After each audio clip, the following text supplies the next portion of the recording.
press will be allowed to the courtroom. That's what I talked about. January 5th, that's the jury trial, day 1. So January 5th, 6th, and 7th, and 8th, and 9th, jury trial. Judge Royal was accused of bias for the prosecution and was asked to remove himself from the case by defense attorney Adrian Patrick on the 9th. 13th was jury trial. You could tell. We could sit and watch the jury trial, and you could tell that from the questions that Judge Royal was picking the jury based on who would benefit the prosecution. And Attorney Patrick saw that, and he was like, no, you got to recuse yourself. You are definitely showing bias here. And for all we know, he probably knew some of the people that was on that jury. This is his hometown. We don't know who he knew. None of us had ever been to Brunswick. I think we had done a parade there at one point, but this was his hometown. This was his turf. All right, and even though that motion was filed, he did not recuse himself. Okay, so when do we get? Still jury trial on the 16th. On the 20th, jury trial. Okay, January 19th, Martin Luther King National Holiday Observance. We still had court. Court was held in spite of it being a national holiday. During trial, Dr. Frederick Bright presents the facts of consistent inconsistencies regarding the lack of medical evidence to support the prosecution's molestation claims. We have our own doctor, Dr. Bright. He is a Nuwapian brother. He's been a doctor for many, many years, and from a medical standpoint, some of the kids that were saying that they were molested had diseases that Malachi York did not have, that you could only get sexually. There was a lot of stuff that just was not, and that's what he was testifying to.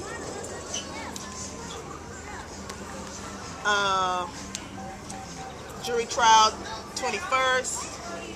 January 23rd, original jury was deadlocked with one juror refusing to convict Reverend Dr. Malachi York. But a note was passed to Judge Royal advising him of the situation. Then jurors were recharged and sent back to deliberate, where they returned with a guilty verdict. Let me explain something to y'all.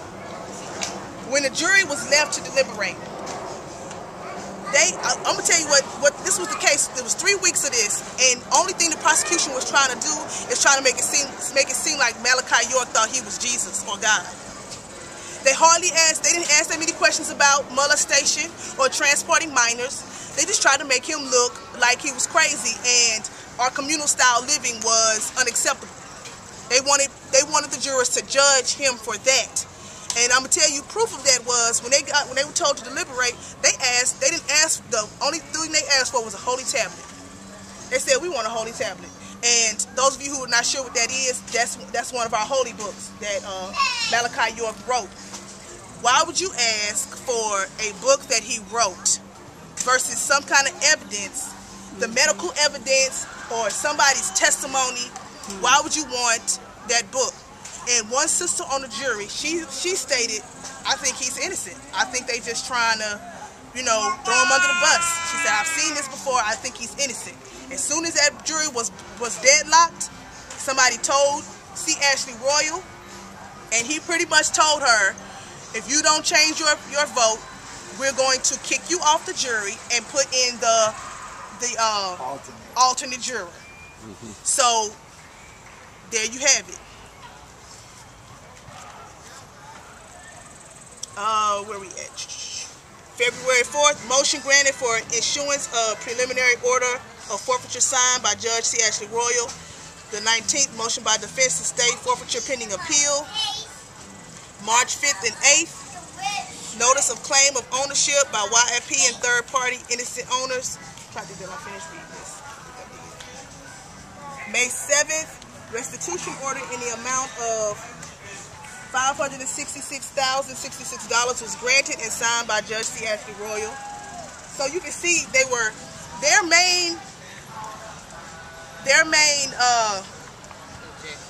no, not objective, people that testified on their behalf. We proved that all of them was getting money out of it. And in the end, it just looked like this was something to get all of his money. All of our money. You raided our land, took all our money, now you want some more money. So he was found guilty on not every count, but on so many counts, 4 counts of transporting minors across state lines for indecent purposes. And they threw in the racketeering so they could even charge him with that. Because like I said before, the transporting minors across state lines, the statute of limitations was up on that. So they couldn't even charge him with that without adding in the RICO charges. Which again, being somebody who was actually there watching it, they didn't prove anything. The prosecution did not prove anything. And although Attorney Patrick was new to this, he did leave doubt. That's all the defense has to do, leave a little bit of doubt. He left doubt. So he did his job, but we all know that the jury was tainted, the judge was tainted. So this was a lose-lose situation. And the rest of these days is talking about how them deciding to pretty much take everything else. Take everything that he owns, the stores. They wanted to just find out everything that he had ownership of and take it, including Tamaray, which he didn't live on for some time at that point. He had already moved to Athens, and just family members lived there, and family members owned it. But they still took it anyway. August 13th, motion hearing where defense counsel withdraws Reverend York's motion for a new trial and motion for judgment. This is them trying to get a new trial. November 12th, opening appellate brief filed by attorney for Reverend York. November 18th, the unwarranted transfer of Malachi York from Kansas to Marion, Illinois.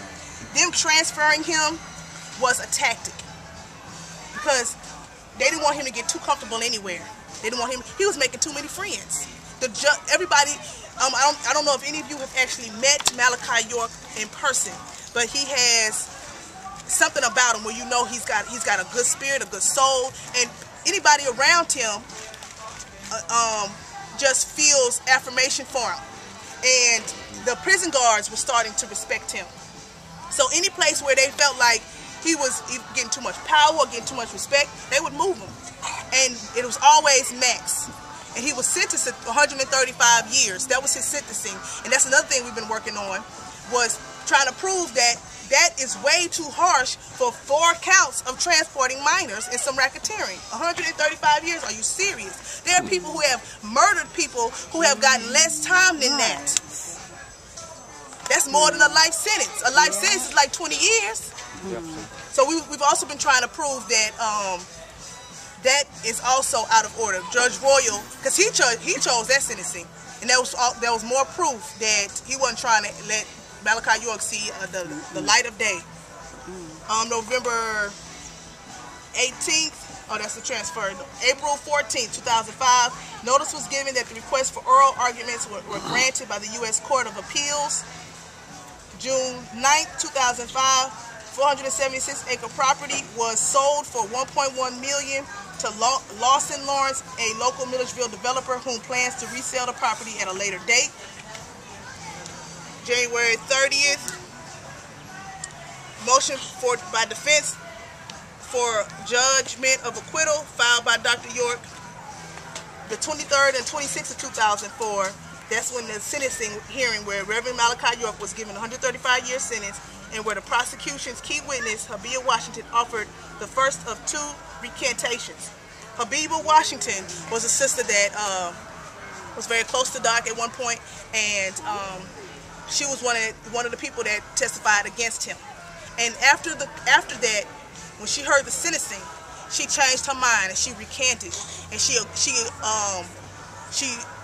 said that she lied. She said, "This is what they promised me. They told me if I didn't say this, they were going to take my kids from me." So she got up there and said what they wanted her to say. And this is the time point where she actually got up and recanted. But when it was time for her to go back to court, they scared her again. So most of them, they either got paid or if they had children, they were scared into it. And she had immunity because she was one of the people that was supposedly doing the wrong herself, and she was saying, "He told me to do it.